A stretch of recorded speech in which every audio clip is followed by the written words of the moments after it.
I'm Audrey Crawford, 32 years old. 2 months ago, on Thanksgiving night, in front of 30 relatives, my parents handed my sister a $13,000 cruise package and gave me a crumpled $2 lottery ticket with a mocking smile. This is all that's appropriate for your situation, Audrey, my mother said. Her voice carried across the dining room, loud enough for everyone to hear. They laughed. All of them. They didn't know that little ticket would change everything. $100 million changes everything. But not in the way you might think. Before I tell you this story, if you find it compelling, please take a moment to like and subscribe, but only if you genuinely want to come along for this ride. And let me know where you're watching from, what time it is there. I always love knowing where my new friends are tuning in from around the world. Now, let me take you back 2 months ago, to Thanksgiving night. The night everything began to crumble. The Crawford family Thanksgiving was always a production. Not in the warm Hallmark movie sense, more like a stage where everyone performed their assigned roles. I pulled into my parents' driveway at exactly 5 o'clock, carrying a homemade autumn salad and a bouquet of dahlias I'd grown myself. The flowers were deep burgundy, perfect for the season. I'd spent 3 months nurturing them. My mother opened the door before I could knock. "Oh, Audrey." Her eyes flicked to the bouquet, then away. "Still playing with plants, I see." Behind her, I heard squealing. Vivian had arrived. Mom rushed past me, arms outstretched. "There's my girl! Oh, that dress is stunning. Is it new?" I stood in the doorway, holding my flowers, watching my mother embrace my sister like she hadn't seen her in years. It had been 2 weeks. Inside, the house buzzed with relatives, aunts, uncles, cousins I barely recognized. Dad sat in his leather recliner, deep in conversation with Marcus, my brother-in-law. He didn't get up when I entered. Just a nod, barely a glance. "Audrey, good, you're here," Dad said, not looking away from Marcus. "We need help setting the table." Of course, I was here to work. The living room formed a semicircle around Marcus as he described his latest real estate consulting deal. Everyone leaned in, captivated. I knew better. Marcus was slippery. But I had no proof, just instinct. Aunt Marlene caught my eye across the room. She gave me a small, sad smile. Later, as I arranged napkins alone in the dining room, my mother introduced me to a distant cousin. "This is Audrey, my younger daughter. She does gardening, I think? Something with plants?" "Landscape architecture, Mom. I design green spaces for corporate buildings." She waved her hand. "Same thing, dear." I kept folding napkins. Some battles aren't worth fighting. Not yet. I was refilling the water pitcher when I heard them. The kitchen door was slightly ajar, and voices drifted through. Mom, Dad, Vivian. They were speaking in that hushed, conspiratorial tone families use when they think no one's listening. "The cruise leaves December 15th, Mom was saying. 2 weeks in the Caribbean.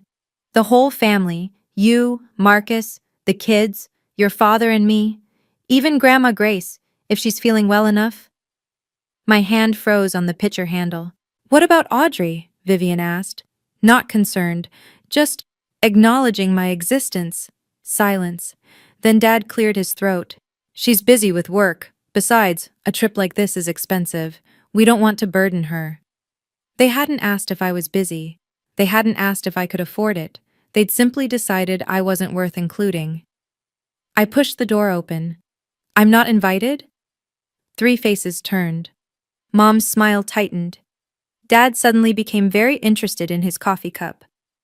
"Sweetheart," Mom started, "this trip is to celebrate Marcus's promotion. It's really more of a family thing," I finished. "It's not about you, Audrey," Vivian said, her voice honeyed. "We just didn't think you'd be interested. You're always so independent." Independent, the word they used when they meant outsider. I was about to respond when I noticed movement behind me. Grandma Grace stood in the hallway, her frail hand gripping her walker. Her eyes met mine, sharp, knowing, filled with something I couldn't quite read. She reached out and squeezed my hand, said nothing. But in that silence, I felt seen. "Audrey, help your grandmother sit down," Mom instructed, already steering Grandma away. "She shouldn't be standing so long." Before she disappeared around the corner, Grandma Grace looked back at me. Her lips moved silently. "Call Thomas Smith this week." I didn't understand, but I would. Soon, I would understand everything. The dining room fell silent when Dad stood up, tapping his wine glass with a fork. "Before we eat, I want to take a moment to thank everyone for being here." He smiled, the practiced smile of a man who'd spent his life selling used cars. "Family is everything." 30 people nodded in agreement. I counted. 30 witnesses to what came next. This year, Patricia and I wanted to do something special for our daughters. He gestured grandly toward Vivian. "Vivian, sweetheart, come here." Vivian glided forward, all grace and designer heels. Mom handed her a thick envelope, beaming. "For you and Marcus and the kids, a 14-day Caribbean cruise, first class." The room erupted. Applause, gasps of delight. Vivian burst into tears. The pretty kind, the kind that photograph well. "Oh my God, thank you!" She threw her arms around both parents. "This is too much." $13,000. I'd seen the itinerary on Mom's computer last month. I wasn't supposed to, but I had. Then Mom turned to me. The applause faded. The room grew quiet. "Audrey, honey, come here." I walked forward on wooden legs. She pressed a thin envelope into my hands. Inside was a single slip of paper. A lottery ticket. Mega Millions. $2. "This is what suits your situation, dear." Mom's smile didn't reach her eyes. "Who knows? Maybe luck will find you." Someone snickered. Then someone else. Marcus leaned back in his chair, smirking. "Luck's a long shot when you don't have brains to back it up." Laughter rippled through the room. Vivian covered her mouth, giggling. "Oh, that's so cute, Mom. Maybe she'll win $5. I stared at the ticket in my hand. My face burned, but somewhere deeper something shifted. Cracked. Broke free. I smiled. "Thank you, Mom. I'm sure this will be exactly what I deserve." No one noticed the edge in my voice, but I did.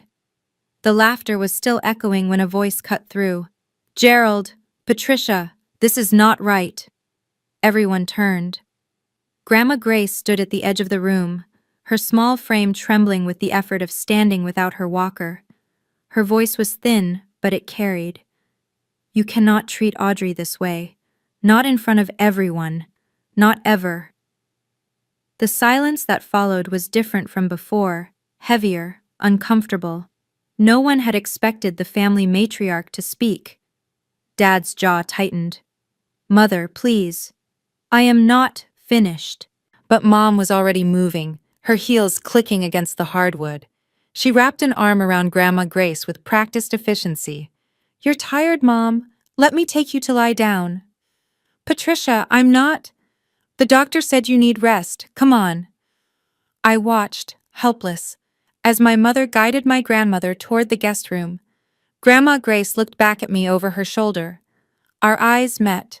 She nodded. Once, deliberately. Then her gaze shifted, just slightly, toward her old leather handbag sitting on the armchair by the window, the one she always carried, the one no one was ever allowed to touch. The door closed behind them. The room exhaled. Conversations resumed. The moment passed like it had never happened. But I saw Aunt Marlene watching me from across the room. Her face was pale. She looked like she wanted to say something, then thought better of it.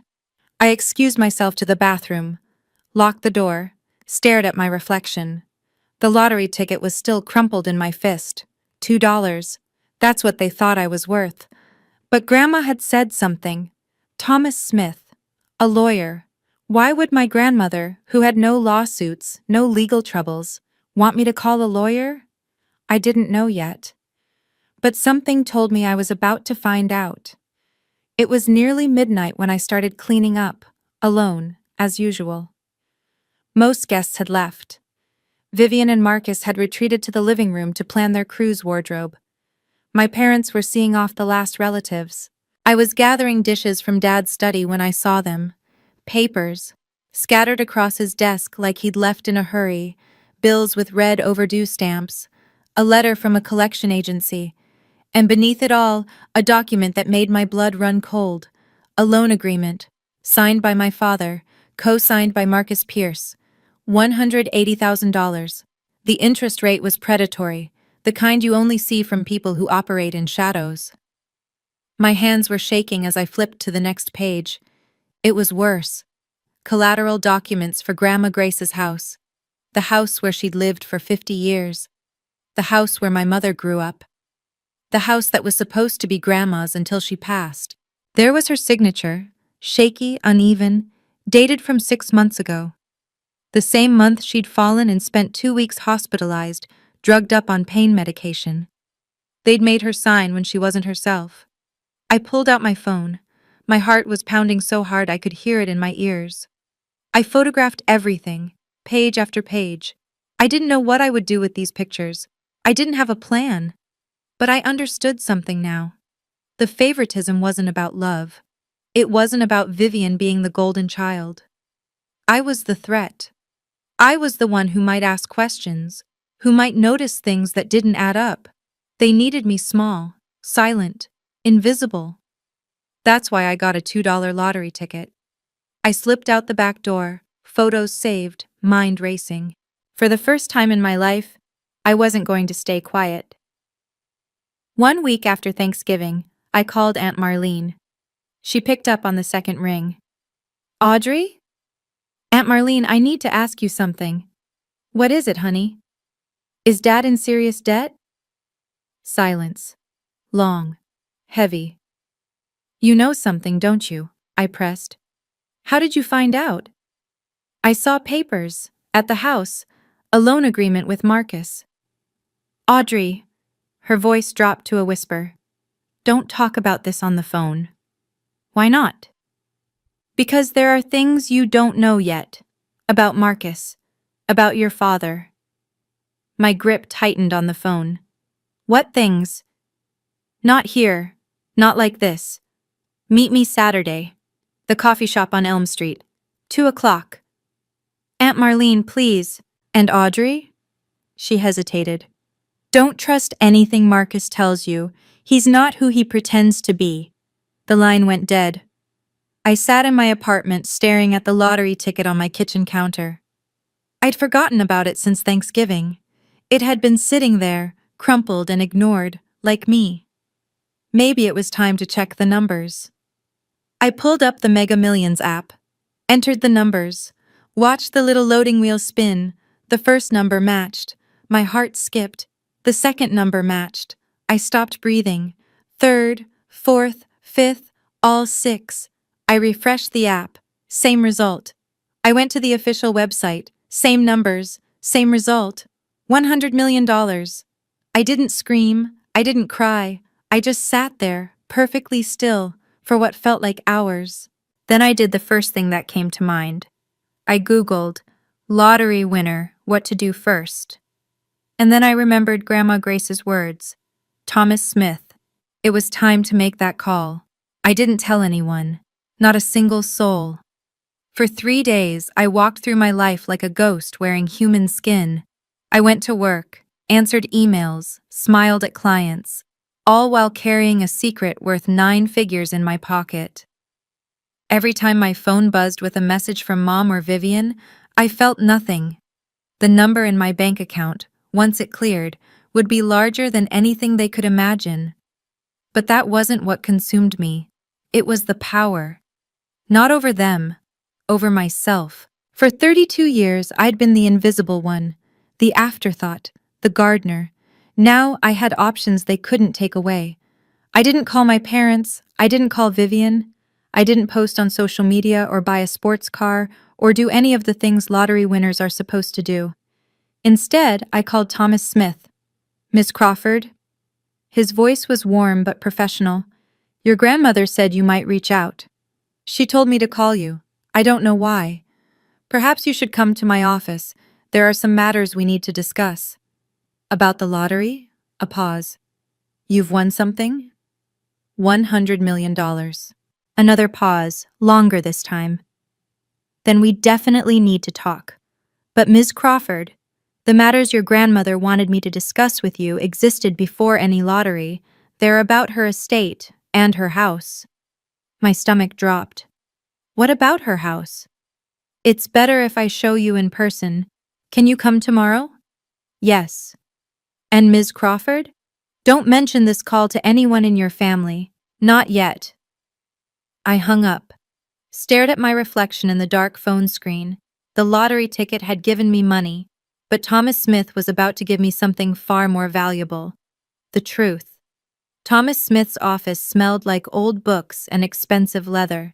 He was older than I'd expected, early 60s with silver hair and kind eyes behind wire-rimmed glasses, the kind of lawyer who still believed in doing things right. Please, sit. He gestured to a chair across from his mahogany desk. I sat. What did my grandmother want you to tell me? He slid a folder across the desk. 10 years ago, your grandmother established a trust fund. In your name. A trust fund?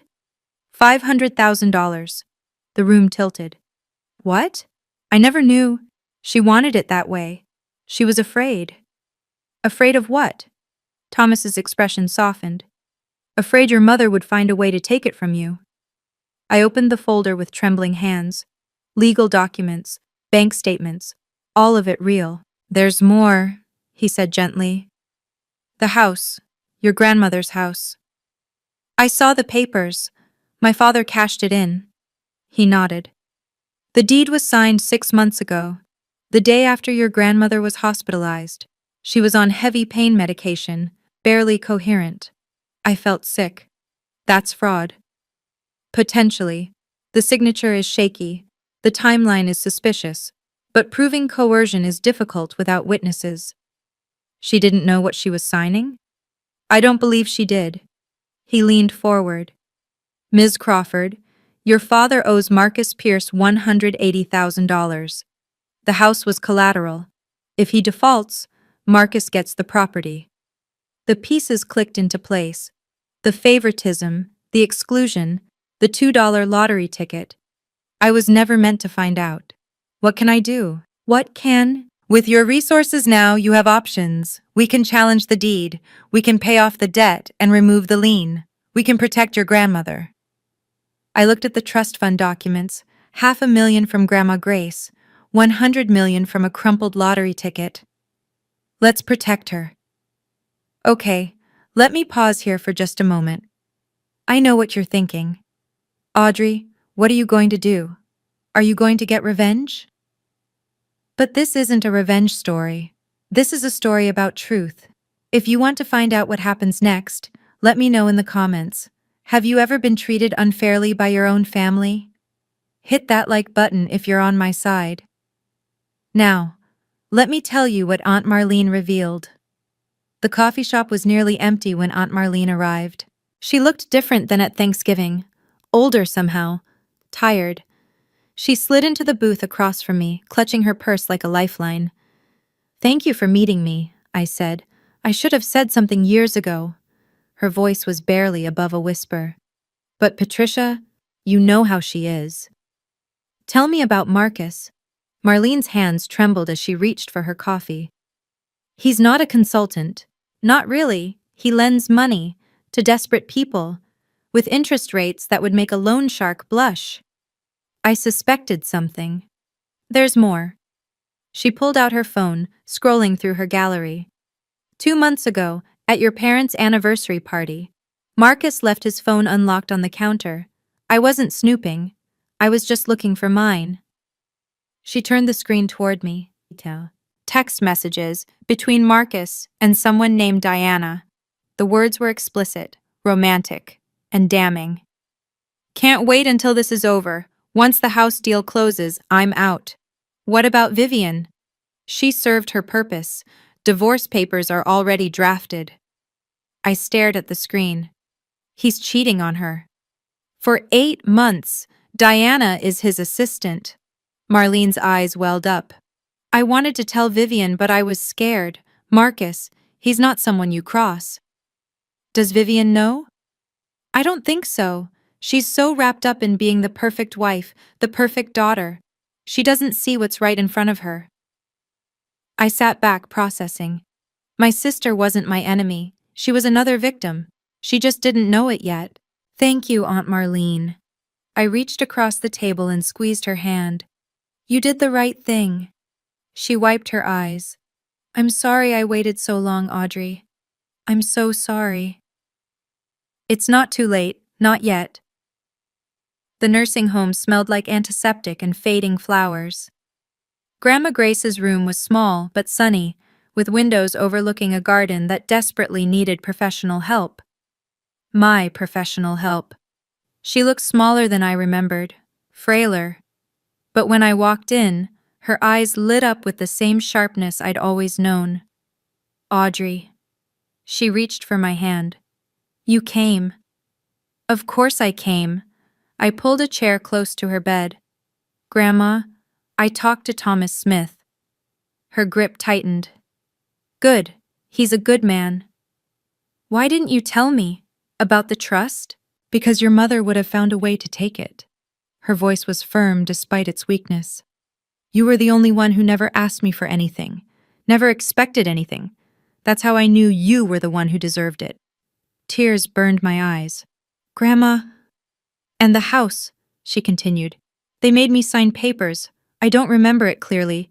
Everything was foggy. I was in pain. I know. Thomas explained. We're going to fix it. She studied my face. There's something else. Something you're not telling me. I hesitated. Then I told her about the lottery. The $100 million. The ticket her own daughter had given me as a joke. Grandma Grace laughed. Actually laughed. A sound like rustling paper. Karma, she whispered. I always believed in karma. I'm going to buy back your house, I said. I'm going to make sure you can live there again, whatever it takes. Her hand found my cheek. I don't need you to take revenge on anyone, Audrey. I just need you to be free, to protect what matters. I will. Promise me something. Anything. Don't become like them. Don't let the money change who you are. I kissed her forehead. I promise. Some promises are easy to make. This one I intended to keep. 2 weeks after Thanksgiving. The Crawford family gathered again, this time for a bon voyage dinner before the big cruise. I was invited, not as a guest, as help. Audrey, can you arrange the centerpieces? You're good with plants.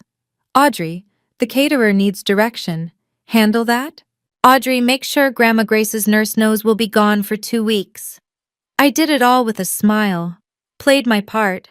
The quiet, dutiful daughter they expected. No one knew about the lawyers working overtime on my behalf. No one knew about the LLC I'd formed to claim my winnings anonymously. No one knew that in 3 weeks, I'd be worth more than everyone in this room combined. The dinner was a parade of self-congratulation. Marcus held court, describing the cruise activities, snorkeling in Barbados, fine dining at the captain's table, spa treatments for Vivian. Too bad you couldn't join us, Audrey, Vivian said, not sounding sorry at all. But someone needs to water Mom's orchids. I don't mind, I smiled. I hope you all have an amazing time. Dad clapped Marcus on the shoulder. This guy, best thing that ever happened to this family. Marcus caught my eye. His smile didn't reach his pupils. Cold, calculating, like he was assessing a business asset. Hey, Audrey. He leaned closer, voice dripping condescension. Buy any more lottery tickets? Maybe you'll win $5 next time. The table laughed. I let them. You never know, I said pleasantly. Luck has a way of surprising people. Mom raised her glass. To family, to fortune, to the Crawfords. Everyone drank. I raised my water glass and took a small sip. 12 days. In 12 days, They would be in the middle of the Caribbean, and I would be ready. The morning they left for the cruise, I stayed home. "You're not coming to see us off?" Mom had asked the night before, her voice carrying that familiar note of accusation disguised as disappointment. "I have a client meeting. Big project," she'd sniffed. "Always work with you." Always work, as if I had any other choice, as if they'd ever offered me anything else. I spent departure day in Thomas Smith's office, finalizing the paperwork for my LLC. The money would clear within the week, after taxes, roughly $62 million, more than enough for what I had planned. I was reviewing documents when my phone buzzed. "Vivian." "Audrey, something's wrong with Dad's credit card. It got declined at the port. Can you transfer $500? I'll pay you back." I stared at the message. The irony was almost too perfect. The first time in my entire life that Vivian had asked me for money. I knew why the card was declined. The debt was catching up. Marcus wasn't covering it like he'd promised. The house of cards was starting to wobble.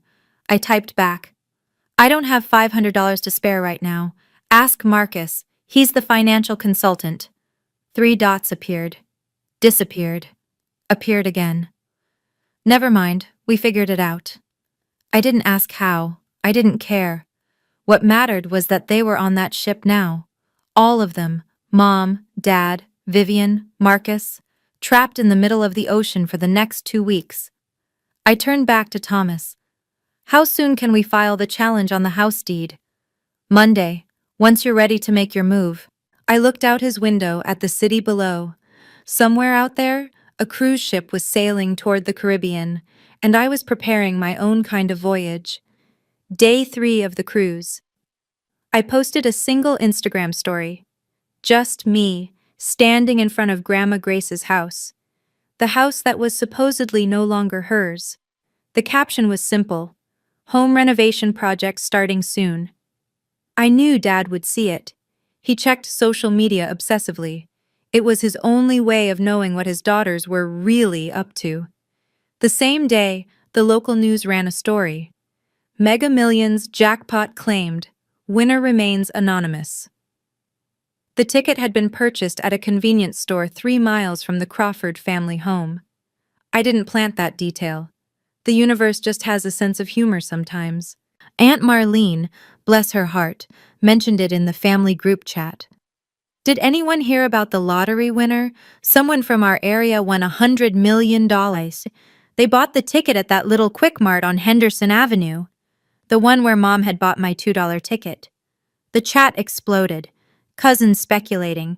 Uncle Barry making jokes about retirement. Then, a private message from Mom.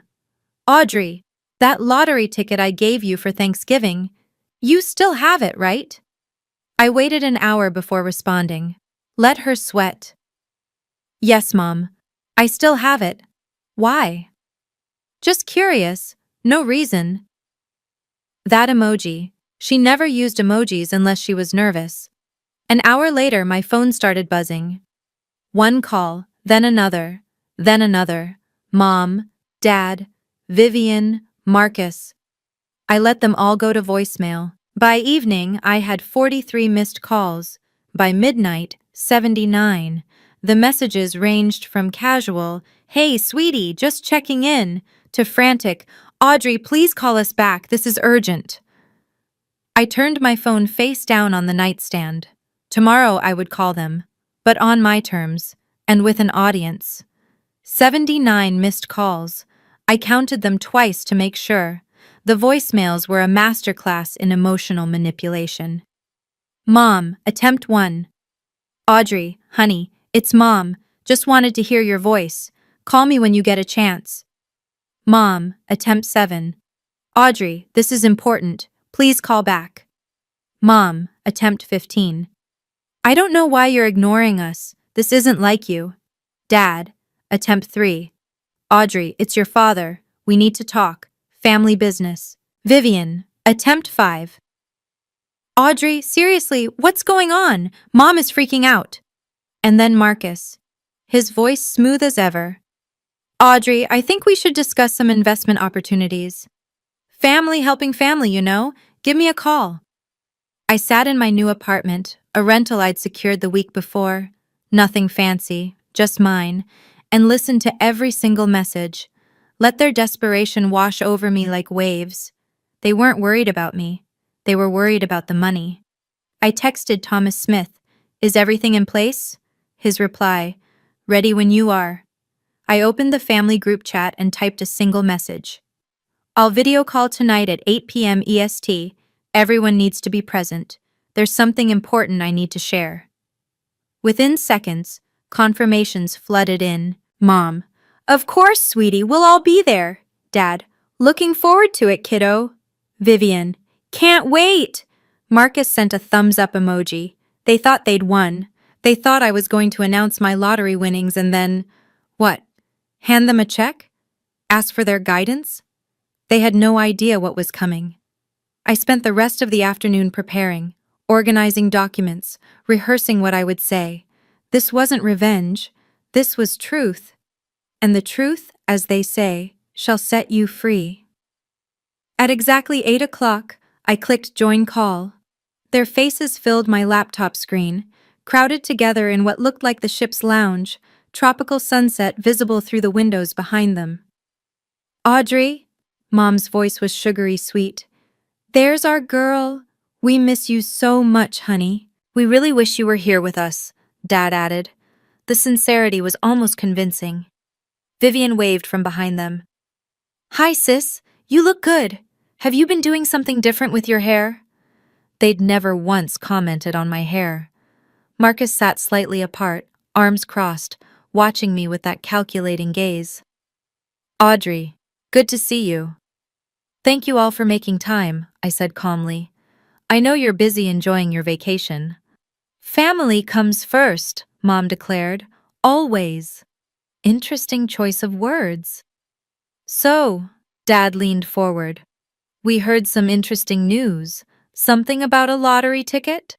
I didn't flinch. "Yes, I won." The silence was deafening, then everyone spoke at once. "Oh my God! That's incredible! How much?" "Audrey, congratulations!" I let them exhaust themselves. When the chatter died down, I spoke again. $100 million. Mom's hand flew to her chest. Dad's mouth opened and closed like a fish. Vivian looked like she might faint. Marcus recovered first. "Audrey, that's life-changing money. You're going to need help managing that. Investments, tax strategies, asset protection." "I have a lawyer," I interrupted. "Sure, but a family member who understands finance." "Marcus," my voice was steady, "before we talk about money, there are some things this family needs to know." His smile flickered. "What kind of things?" "The truth." I shared my screen. "Let me show you." The first document appeared, the loan agreement with Marcus's signature, and everything changed. "This," I said, "is a loan agreement between my father and Marcus. $180,000 at 32% interest." Dad's face went white. "Where did you—" "And this," I continued, clicking to the next document, "is the deed to Grandma Grace's house. Signed over as collateral, dated the same week she was hospitalized, barely conscious from pain medication." Mom's mouth opened. No sound came out. "That signature is shaky because Grandma didn't know what she was signing. My lawyer has medical records confirming she was heavily medicated. This could be considered fraud." "Audrey, this is family business," Dad started. "I'm not finished." I clicked again. This time screenshots filled the screen. Text messages between Marcus and Diana, explicit, unmistakable. These are messages between Marcus and his assistant Diana. They've been seeing each other for 8 months. Vivian's face crumpled. "What?" "Once the house deal closes, I'm out," I read aloud. "She served her purpose. Divorce papers are already drafted." "That's not—" Marcus stood up, his chair scraping against the floor. "Those are fabricated. She's lying." "Am I?" I looked directly at my sister. "Vivian, ask him. Look at his face and ask him." Vivian turned to Marcus. Her voice was barely a whisper. "Marcus?" He didn't answer. He grabbed his phone and walked out of frame. Mom started crying. Dad just sat there, stunned. "Here's what's going to happen," I said quietly. "I'm using my money to pay off the loan and clear the lien on Grandma's house. The deed will be transferred back to her, legally protected. None of you will have any claim to it." "Audrey," Dad pleaded, "we're family. Family doesn't steal from 90-year-old women." I kept my voice level. "And I'm not done." "Okay. I know a lot of you are screaming, 'Yes,' at your screens right now. But hold on. The story isn't over yet. If you've ever dreamed of saying the things I just said to your own family, smash that like button. And if you want to know what happened to Marcus next, oh, karma wasn't finished with him, keep watching. Because what happened after that call? Even I didn't see it coming. I ended the call before anyone could respond. The last thing I saw was chaos. Vivian crying, Mom shouting something I couldn't hear, Dad sitting motionless with his head in his hands. Marcus was nowhere to be seen. My apartment was silent. Just me and the fading sunset through the window. I'd imagined this moment for weeks. I thought I'd feel triumph, victory, vindication. Instead, I felt hollow, tired, like I'd just run a marathon I hadn't trained for. My phone exploded within seconds. Calls, texts, voicemails. I turned it to silent and set it face down. Then a knock at my door. I tensed. No one knew I'd moved. Through the peephole, I saw Aunt Marlene. She looked as exhausted as I felt. "How did you find me?" "Thomas Smith gave me the address. I hope you don't mind." I let her in. She took one look at my face and pulled me into a hug. "You did good, honey. You did what none of us had the courage to do." "Did I?" My voice cracked. "I just destroyed my entire family on a video call." "No." She pulled back, holding my shoulders. "They destroyed themselves years ago. You just turned on the lights." My phone buzzed. A text from Vivian. "I didn't know about Marcus. I swear I didn't know. I'm so sorry about everything. I need time to think, but I'm sorry." I read it twice, 3 times. "What do you think?" Marlene asked. "I don't know." I set the phone down. "I don't know if she's sincere. I don't know if anything will change." "You don't have to decide tonight." She was right. For the first time in 32 years, I had time, I had options, I had freedom. 2 weeks later, Thomas Smith called me with good news. "It's done," he said. "The deed challenge went through faster than expected. With the medical records and the witness testimony from your Aunt Marlene, the bank agreed to void the original transfer." I let out a breath I didn't know I'd been holding. "So the house is still technically owned by the bank. Your father defaulted on the loan payments when Marcus stopped co-signing. But here's where your money comes in." I'd already made my decision.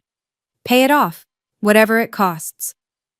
It'll be approximately $215,000, principal plus interest, plus legal fees to transfer the deed cleanly to your grandmother's name. Do it." The money was nothing. A rounding error compared to what I had now. But what it represented, that was everything. "There's one more thing," Thomas said carefully.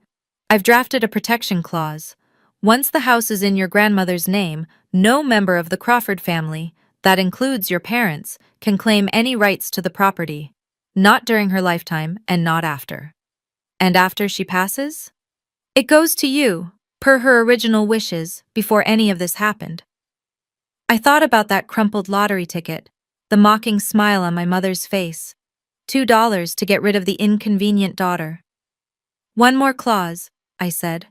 "I want it in writing that my grandmother can live there for the rest of her life, with full-time care if needed, completely paid for." "Already included." I smiled for the first time in weeks. "Thomas, thank you." "Thank your grandmother," he said. "She chose you for a reason." I hung up and immediately called the nursing home. "I'm coming to pick up Grace Mitchell. It's time to take her home." Marcus tried to control the narrative. Of course he did. "The screenshots were photoshopped," he told anyone who would listen. "Audrey is mentally unstable. She's jealous of Vivian's success. She's trying to tear this family apart." It might have worked once, before social media, before Diana. Diana was apparently not pleased about being abandoned mid-scandal. 3 days after the video call, she went nuclear. Instagram, Facebook, Twitter, every platform. Photos of them together, restaurant receipts, hotel bookings, intimate messages that made the ones I'd shared look tame, and her own video statement, mascara streaked and furious. Marcus Pierce is a liar and a fraud, she declared to her 300 followers, a number that multiplied by thousands within hours. He told me he loved me. He told me he was leaving his wife, and now he's trying to pretend I don't exist. Vivian filed for divorce before the cruise ship docked. But Diana wasn't the only one with grievances. Within a week, two of Marcus's business associates came forward to the state attorney general's office with complaints about predatory lending practices. The interest rates he'd been charging weren't just unethical, they were illegal in 3 states. I didn't lift a finger. I didn't have to. The dominoes fell on their own. Dad declared bankruptcy the following month. The car repair shop he'd owned for 30 years? Gone. Liquidated to pay debts that had been accumulating long before I found those papers. I felt nothing, not satisfaction, not pity, just a strange, peaceful emptiness. Karma, Grandma Grace said when I told her, sitting in her own living room for the first time in a year. I told you I believed in karma. She squeezed my hand. I squeezed back. Some things don't need words. My mother called me 3 weeks after the video call. I almost didn't answer, but something made me press the green button. Audrey. Her voice was hoarse, like she'd been crying for days. Audrey, you've ruined us. No hello, no how are you, straight to the accusation. I didn't ruin anything, Mom. I told the truth. The truth? She laughed bitterly. Everyone knows now. Everyone. The neighbors. The church. My book club. I've been going to that book club for 18 years, and now they won't even return my calls. I'm sorry that's happening. Are you? Are you really? Her voice cracked. You had everything. $100 million. You could have helped us. You could have saved your father's business. You could have... I could have covered up fraud? I kept my voice steady. I could have pretended Marcus wasn't a cheating predator. I could have let you keep Grandma's house. We're your family. So is Grandma. Silence. Mom, I said quietly, I'm not blocking your number.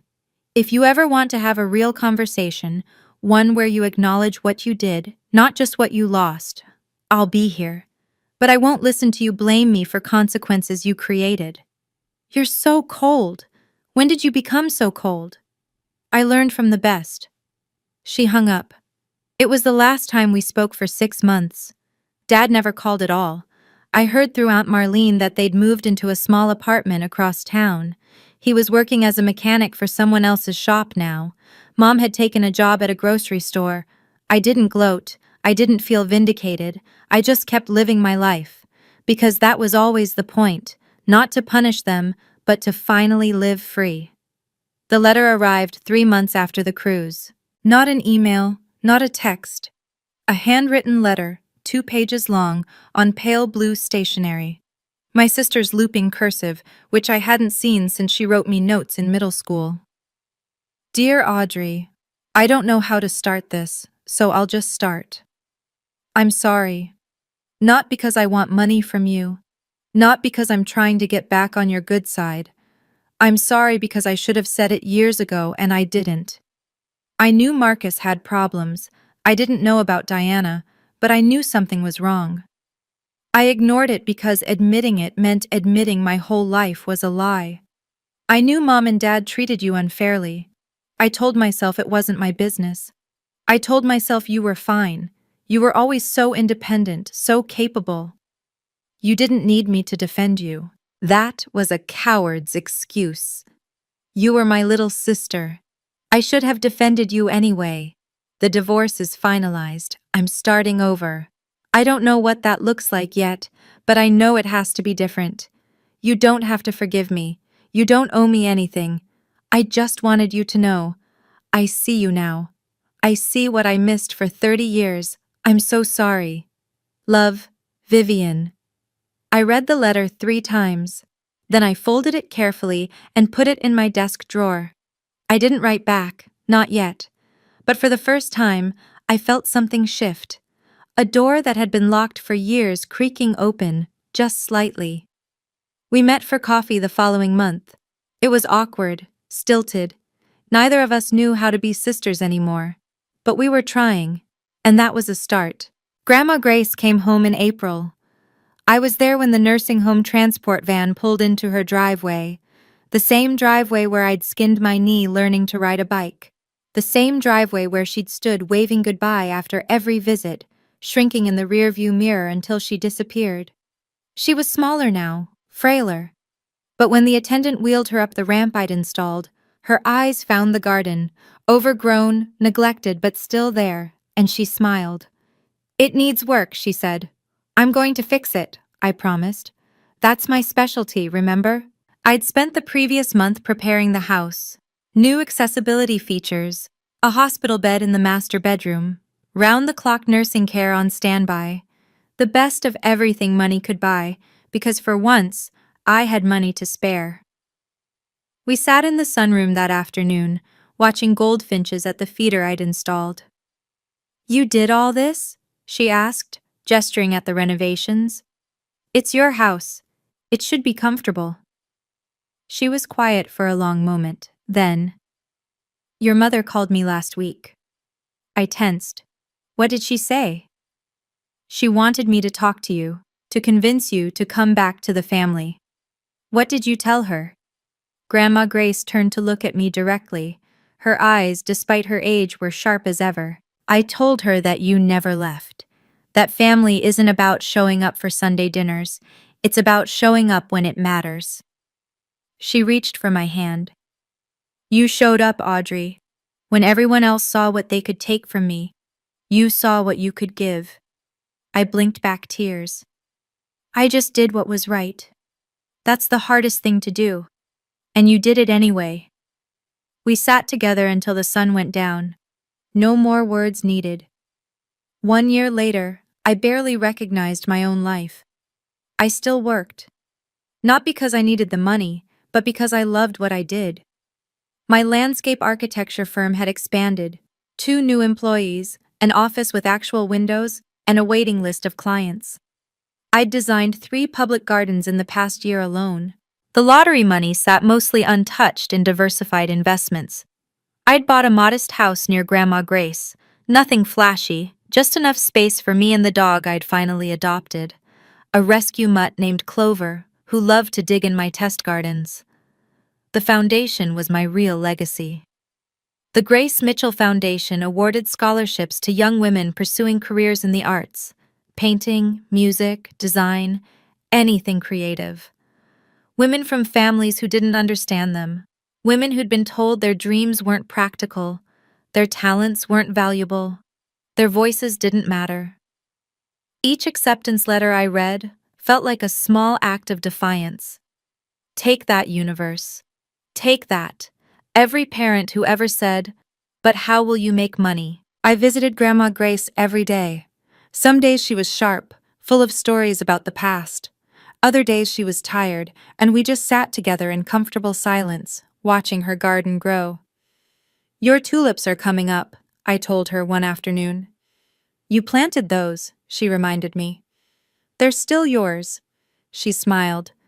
"Everything good I have is because I shared it with people who appreciated it. Remember that." I would. I was living proof of it. The money didn't make me happy. It gave me options, freedom from other people's expectations, room to breathe. Happiness came from somewhere else entirely, from work that mattered, from relationships built on truth, from the simple act of being exactly who I was. People ask me about my family sometimes, where they are, if we've reconciled. The honest answer is complicated. My parents live in a small apartment across town. Dad works as a mechanic. Mom works at a grocery store. They're stable but struggling. Not destitute, but nothing like the life they once imagined for themselves. We communicate occasionally. Dad sends a text on my birthday. Hope you're well. Love, Dad. I respond, thank you. Hope you're well too. That's the extent of it. Mom has never apologized. She's called a few times, usually wanting to complain about her circumstances or hint that she could use some help. I listen politely, then change the subject. Sometimes she hangs up in frustration. Sometimes we manage a few minutes of civil conversation before the resentment creeps back in. I'm not ready to let them back in. Maybe I never will be. That's okay. Forgiveness isn't something you owe to people who hurt you. It's something you give yourself, when and if you're ready. Vivian is different. We've had coffee together 6 times now, lunch twice. We text occasionally, not every day, but enough. She's rebuilding her life, new apartment, new job, new therapist helping her understand how she ended up with someone like Marcus. We're not close. Not yet, maybe not ever, but we're trying. I didn't realize how messed up our family was until I got out, she told me last month. I thought that was normal. I thought I was lucky. We both believed what we had to believe to survive. She nodded. Didn't cry for once. Progress. As for Marcus, I don't know where he is and I don't care. Some people don't deserve space in your thoughts. I've made my peace. I'm moving forward. That's enough. People always ask me the same question. Did $100 million change your life? The answer surprises them. No, not really. What changed my life was a moment. A single crystallizing moment when I realized that I had spent 32 years waiting for people to see my value. And they never would. Not because I wasn't valuable, but because they weren't looking. The lottery ticket was a gift. Not because of what it was worth, but because of what it revealed. The people who should have loved me only cared when they thought I had something they wanted. That revelation was worth more than any jackpot. If you're watching this and you're in a family that doesn't see you, I want you to know something. You don't need $100 million to free yourself. You don't need luck. You don't need permission. You need one decision: to stop letting other people define your worth. Set your boundaries. Walk away from tables where you're only invited to serve. Build your own table if you have to. The money gave me options, but the power was always mine. I just didn't know it until someone handed me a $2 lottery ticket with a smirk and thought they'd put me in my place. They put me in my place, all right. Just not the one they expected. I'm Audrey Crawford, 33 years old, landscape architect, dog mom, granddaughter, philanthropist, and most importantly, I'm a woman who finally chose herself. That's the real jackpot. Thanks for listening to my story. If you've been through something similar, drop your story in the comments. I read every single one. Like and subscribe if this resonated with you. And check the description for more stories like this one. Until next time, know your worth, and don't let anyone hand you less. Thank you so much for staying with me until the end of this journey. If you've ever felt invisible in your own family, I see you. Drop your story in the comments. I read every single one, and I want to hear from you. If this video touched you, please like and subscribe to support the channel, and check the description for the next story. It's waiting for you. Until next time, remember, you are worth more than anyone else's opinion. See you soon.